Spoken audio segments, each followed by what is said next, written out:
Okay, so welcome to the hyperbilirubinemia lecture, or also referred to as the jaundice of the newborn lecture.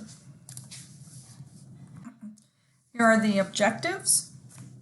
Okay, so first we're going to talk about why does increased bilirubin levels happen in the newborn. Okay, so let me move my picture out of the way a little bit. Okay, so this is what happens in everybody's body during their lifetime. Remember that red blood cells only have a certain lifespan, and then the red blood cell is destroyed by the body and new blood cells are created. So when we have a red blood cell, remember that hemoglobin is a big part of the blood cell that carries oxygen throughout the body. So when the red blood cell is broken down, it is then broken into a heme component and a globin component. What we are concerned about is the breakdown when we get to the heme level. And so then it is broken down into iron and unconjugated bilirubin, okay? And then there's also conjugated bilirubin. And so the liver of our body has a role that takes unconjugated bilirubin and then converts it into conjugated bilirubin. Why this has to happen is because unconjugated bilirubin cannot be excreted by the body in that form. Unconjugated bilirubin is fat soluble and it will attach to albumin and travel throughout the body. So the liver has an enzyme that works to break unconjugated bilirubin or turn unconjugated bilirubin into conjugated bilirubin. Conjugated bilirubin is water soluble, it is non-toxic, and it then can be excreted either through the GI tract in stool, and some of it is also excreted through the renal system in urine, okay? And so the key thing that I want you to remember here is that during the breakdown of our red blood cells, when they reach the end of their lifespan, and we get over to the heme component, it is first turned into unconjugated bilirubin. The problem with unconjugated bilirubin is it cannot be excreted through the body or out of the body in that form. Unconjugated bilirubin is fat soluble and it will attach to albumin and then travel throughout the body. We need the liver to turn unconjugated bilirubin into conjugated bilirubin, which is water soluble and then can be excreted out of the body either through stool or urine. Okay?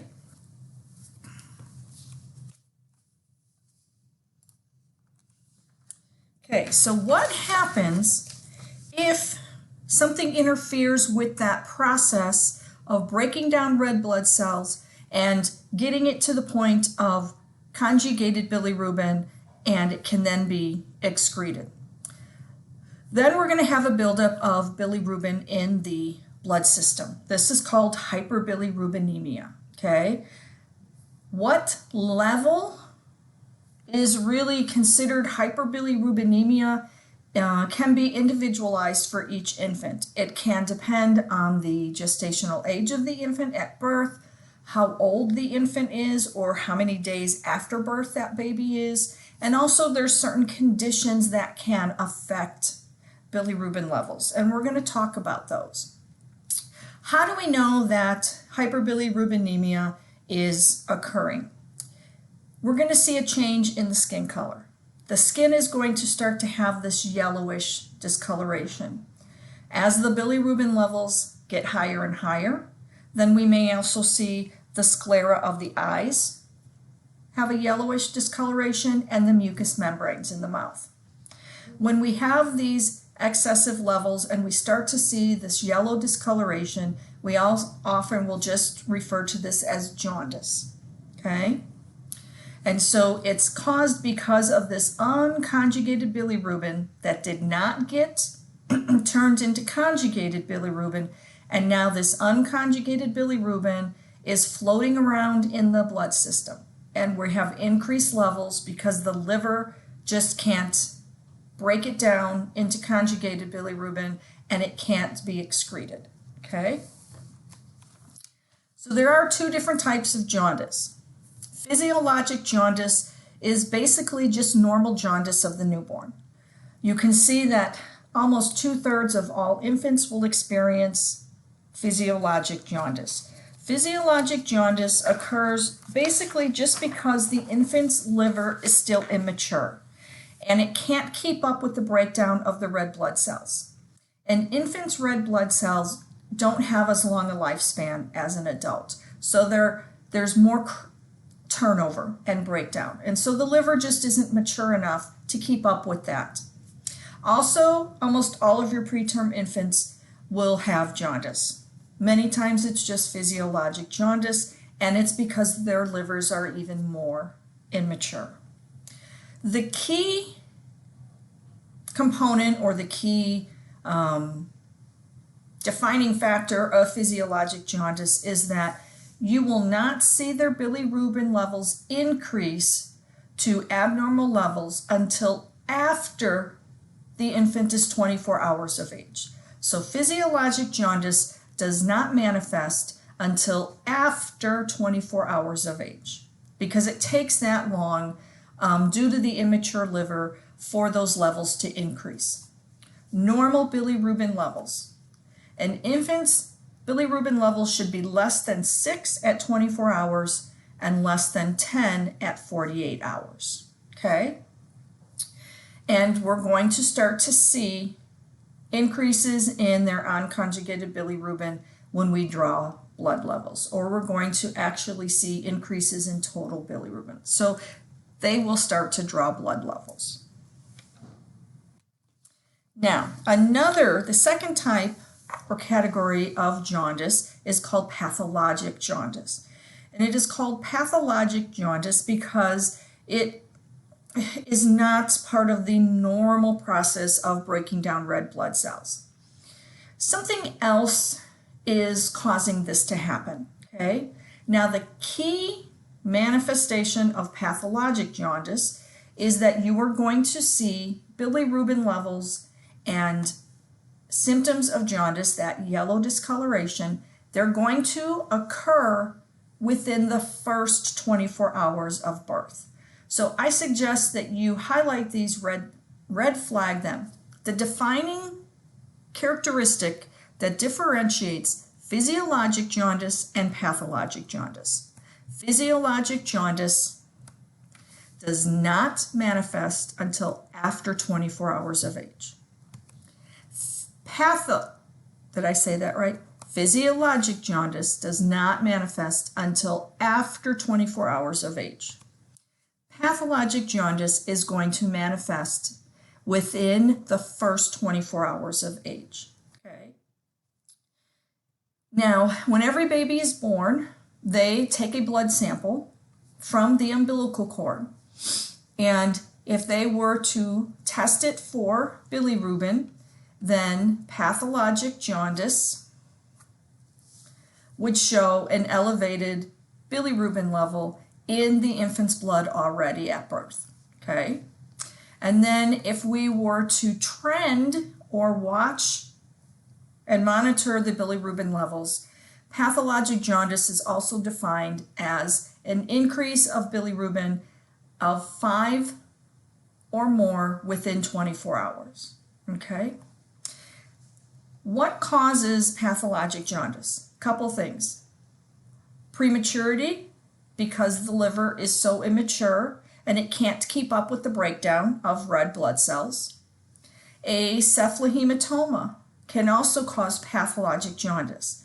Now we're going to have to think back about our newborn and what is a cephalohematoma? A cephalohematoma, remember, is that bump on their head that is filled with blood. Okay? And so why does that cause pathologic jaundice? Because now there's extra blood blood cells that need to be broken down. And the infant's liver cannot keep up with that, okay? Two other conditions that we're going to talk about in more detail are blood incompatibilities, okay? RH incompatibility. Okay, so all semester I've been talking about ROGAM, and when you have a mother that is RH negative who has a baby who is RH positive. Well, now we're going to talk about this in greater detail. And this is a very common reason that infants experience pathologic jaundice. So RH incompatibility is also known as isoimmunization, okay? I think I spelled that wrong. The I should be over here, okay? So this is the circumstance where you have an RH negative mom and an RH positive baby. Now, the thing about RH compatibility is this is not going to affect that first pregnancy. So if mom is pregnant for the first time and she is RH negative and she is carrying a baby in utero that is RH positive, nothing is going to happen right now, okay? But what can happen is maybe during birth or some of those other procedures or tests that we talked about or circumstances, an abruptio placenta, a previa, if the mom has an amniocentesis, or the external version. If there is any mixing of blood or anything that causes the infant's positive blood to get into mom's system who is negative, mom's RH negative blood doesn't have those positive antibodies.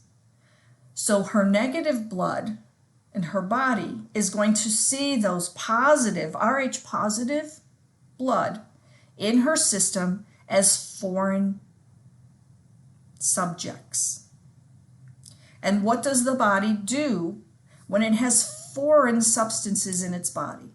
It builds antibodies as a protection. So after the delivery of this positive baby, if the baby's RH positive blood gets into mom's system, then mom's body is going to see them as foreign. They shouldn't be there. And it's going to develop antibodies against RH positive blood. Okay? And so this is going to affect future pregnancies. If mom becomes pregnant with an RH positive baby in the future. Because then when mom becomes pregnant, again, and her baby is RH positive, mom's blood, remember, goes into baby's system because it carries oxygen, it carries nutrients. And when that, it also is going to carry those RH positive antibodies. And when those RH positive antibodies get into now the baby's system in utero, it's going to start attacking the baby's blood. And it can cause severe anemia or jaundice. Because then when the baby's born, there's going to be all of this breakdown that the baby could not keep up with, and the baby will exhibit signs of jaundice fairly early after birth, okay? So, if we have an RH negative mom, and if she has already been pregnant, we need to monitor her. We need to see if there is a setup already for this breakdown of fetal blood cells. So there's two tests that will be done during her pregnancy. An indirect Coombs test and the direct Coombs test, okay? And we're going to talk about each one of those. Okay, the indirect Coombs test. This is a blood test done on the woman during her pregnancy. And what it looks for is if she has already made those antibodies against RH positive blood. Because we want to know that because we don't know what blood type the baby in her second pregnancy is yet. We don't know that till the baby's born. We don't just test baby's RH factor while in utero. It's too great a risk. So we don't know. So we test mom's blood. Sometimes they may test it at the beginning of the pregnancy, Typically, it's tested later in the pregnancy at about 28 weeks. And so the result actually comes as a ratio. So if we have a ratio of 1 to 8 or higher, that means mom is sensitized, that there is sensitization to RH. In simple terms, what that means, if it comes back with a ratio, it means that mom has RH positive antibodies already in her blood. She has already created those antibodies against RH positive blood. Okay? There is nothing we can do to reverse that process once it occurs. So now we know that that baby is at risk for mom's antibodies to get into baby's system and start destroying baby's Rh positive blood. So we're going to monitor that baby closer during pregnancy with more frequent testing, maybe non-stress tests, maybe some more frequent ultrasounds, because we can't reverse it, okay? And then when that baby's born, this information should be passed on to the nursery so that they can make sure that they are being very vigilant about assessing for jaundice, because that baby will probably experience pathologic jaundice. Now, if the result comes back negative, if the indirect Coombs test is negative, we're going to give mom a dose of that RhoGAM that we've been talking about all semester, okay? What RhoGAM does is it can prevent the development of those antibodies. And so then therefore, if mom does not already have those antibodies in her blood, then the RhoGAM can hopefully stop the process from happening altogether. And then mom won't have Rh positive antibodies to go into baby's blood system and destroy the fetal blood cells. Okay? There is a video that I posted on Blackboard that also explains this, which might be helpful if you're having trouble grasping the concept. Okay? And so RhoGAM, this is just another way, just a visual explanation of RhoGAM, and it's basically everything that I already talked about.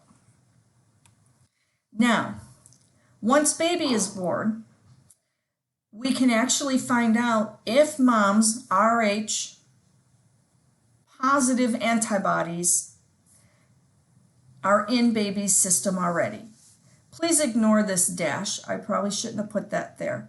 We are looking the indirect Coombs test for Rh positive antibodies in the infant's blood system. And so they're going to take a blood sample at birth from the umbilical cord, and they're going, if mom is Rh negative, they are going to send this to the lab for a direct Coombs test. So what does this mean to us? Why do we want to know this? Because if it comes back positive, then we know that mom's positive antibodies are in the baby's system, in the baby's blood system. And there is a great chance that those antibodies are going to start to destroy and break down the infant's blood cells, which puts the baby at risk for pathologic jaundice, because the immature liver is not going to be able to keep up with the extra red blood cell breakdown, okay? And so we need to be vigilant about watching this baby for increasing bilirubin levels and jaundice, okay?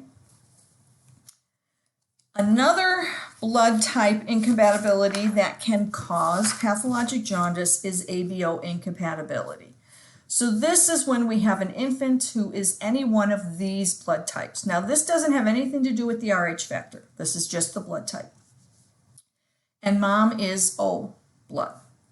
Why this is a concern is because O blood contains anti-A and B antibodies. So if she is O and baby is AB or AB or A or B, it's going to see baby's blood as a foreign substance. So the difference with the ABO incompatibility is because these antibodies are already attached to mom's blood cells because she's O, it can affect the current pregnancy. So if she's pregnant for the first time, it can affect that infant after birth and cause pathologic jaundice. Now, the good thing about ABO incompatibility is that for some reason, it does not seem to affect the baby as severely as the RH incompatibility, okay? And it's very easily managed with phototherapy that we're going to talk about. Why we are concerned with elevated bilirubin levels is because it can affect the brain. Now remember, way back at the beginning of the lecture, I said that unconjugated bilirubin is fat soluble and it attaches to albumin. Well, albumin can cross the blood-brain barrier and get to the brain. And if red blood cells that have unconjugated bilirubin attached to them cross the blood-brain barrier, that unconjugated bilirubin is toxic to the brain. And so if enough of them cross the blood-brain barrier, it can cause acute bilirubin encephalopathy, okay? And it can cause brain damage and long-term neurological symptoms or short-term, but it's going to cause neurosymptoms. So this situation is not present at birth because it occurs when the bilirubin levels get elevated to extreme levels. All right, and this is going to cause brain damage.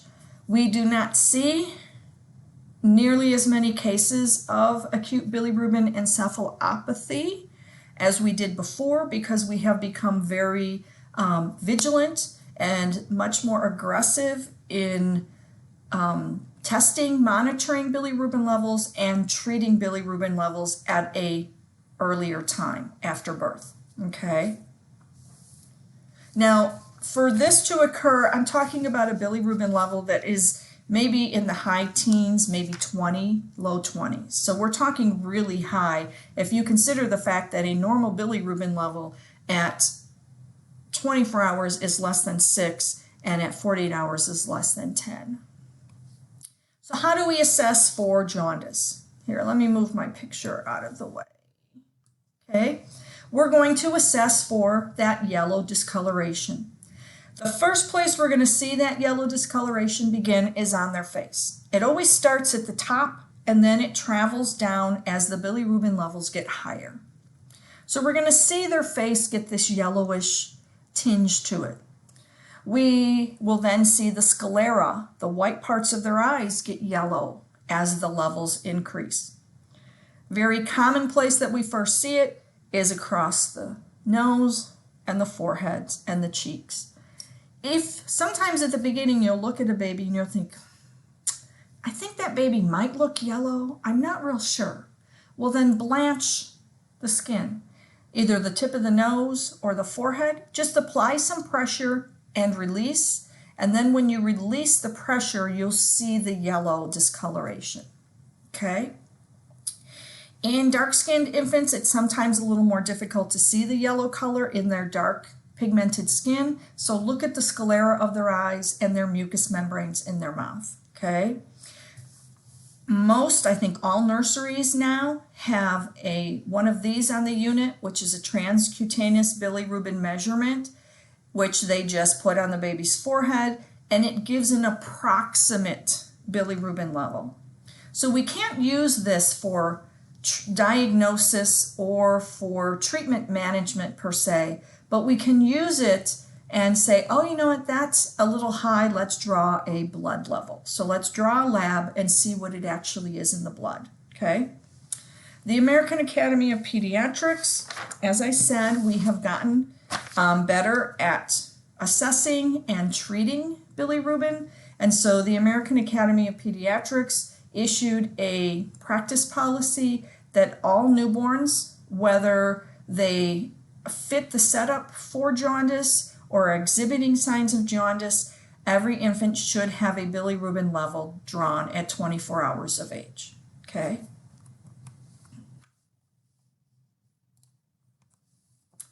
Treatment for increased bilirubin levels is phototherapy. If you have been in the nursery or the NICU or maybe in the mom's room, if they do complete couplet care, you may have seen the phototherapy lights. There are two basic kinds. Now there's actually three. This is the old time phototherapy. It's called a bank of lights, and it's like a big square of lights that shines down on the baby. You may see what's more commonly used are just little spotlights of bilirubin or phototherapy lights that we can directly focus on the baby's body. They may also use what we call a bili blanket, which is a pad with the lights in it, and the baby lays on the light. This allows the baby to stay in an open crib. Now, we would not use a bili blanket alone if the baby's bilirubin levels seem to keep increasing. Baby who has high bilirubin levels or levels that are increasing steadily would be in an isolette with either a bank or a spotlight. Sometimes if their levels are increasing steadily and don't seem to level off, they may have more than one light. They may have two banks of lights. They may have two spotlights. They might have a bank or a spotlight and a bilirubin blanket, okay?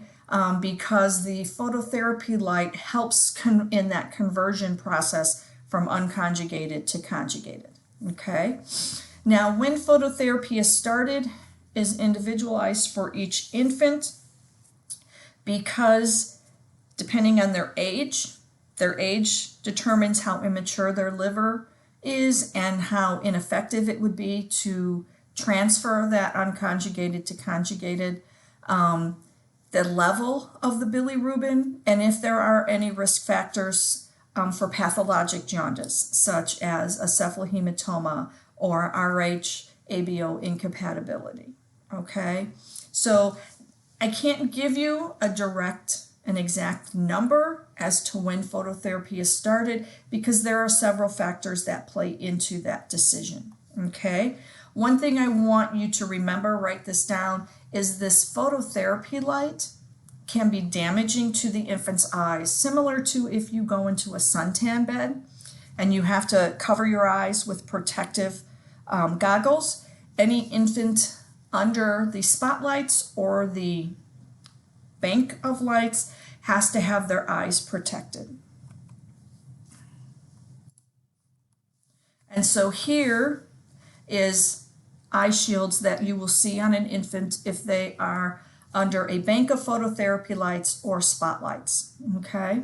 If they're under the bili or have the bili blanket on, they don't need their eyes protected because it is just connected. It's just on the body. It's not glaring over the eyes. So some things that you need to know that you're going to do when you are caring for a baby under phototherapy. That baby is in the isolette we're talking about a baby who is under the bank of lights or the spotlight, okay? They're only going to be in a diaper because we want to expose as much skin as possible to the phototherapy light so it can be more effective in breaking down that unconjugated bilirubin. Some babies, if their bilirubin level is getting really high, they may even put them in what we call a bikini diaper, where we take a face mask and use that as a diaper because then it even lets more skin be exposed. We're going to turn that baby every 2 to 3 hours to have more skin exposed so we can have the front skin exposed, the back skin, the side skin. Now, because the baby is going to be placed in an isolette for the spotlight or the bank of lights, and those lights do also put off heat as well as the isolette, babies can sometimes get a little warm. So we want to make sure that we monitor their temperature so that they're not getting too warm. I mentioned any baby under the bank of lights or spotlight needs to have their eyes covered with these eye shields or patches. Now, I do want to make sure that if the baby has these eye shields on, we do need to remove them a couple times during the day to assess their eyes. let them open their eyes and look around, okay? It would depend on how often and for how long we can do that based on the physician's orders for phototherapy. Sometimes if the baby's bilirubin level is not getting too high, then we can turn the lights off when it's feeding, and while the baby is feeding, then we can take the patches off. If the baby has to stay under the lights for 24 hours all the time, then we can maybe turn the lights off for just a couple minutes several times during the day to assess their eyes and let them open their eyes. Babies who have increased bilirubin levels who are under phototherapy will be fed more often. So they may be fed every 2 hours or every 3 hours. Now, why would we want to feed them more often? Because remember, how is the conjugated bilirubin excreted? It's excreted in their stool and their urine. So if we feed them more often, then they should have more bowel movements and they should void more frequently, which will help decrease that bilirubin level. And then, of course, we're going to monitor their bilirubin levels while they are under phototherapy to make sure that they don't continue to increase and see when they level off. And then the physician will make a decision when to take the baby out of the phototherapy lights. And that decision is just how long the baby's in the phototherapy lights is very individualized based on each baby, how old they are, how well they've been feeding, how well they've been stooling and voiding. Other conditions, maybe is the cephalohematoma starting to decrease. It just depends. It's very individualized for every baby. But also do know that once the baby comes out of phototherapy, we are still going to monitor bilirubin levels because sometimes once the baby comes out, then that bilirubin level can rebound back up. So sometimes babies may come out of phototherapy and stay out of phototherapy because their bilirubin levels stay low. Sometimes babies will have to go back into phototherapy if their bilirubin levels rebound and elevate again, okay? So that is just very individualized, how long they're under phototherapy and whether they stay out of phototherapy or have to go back under phototherapy, okay? That is hyperbilirubinemia or jaundice of the newborn.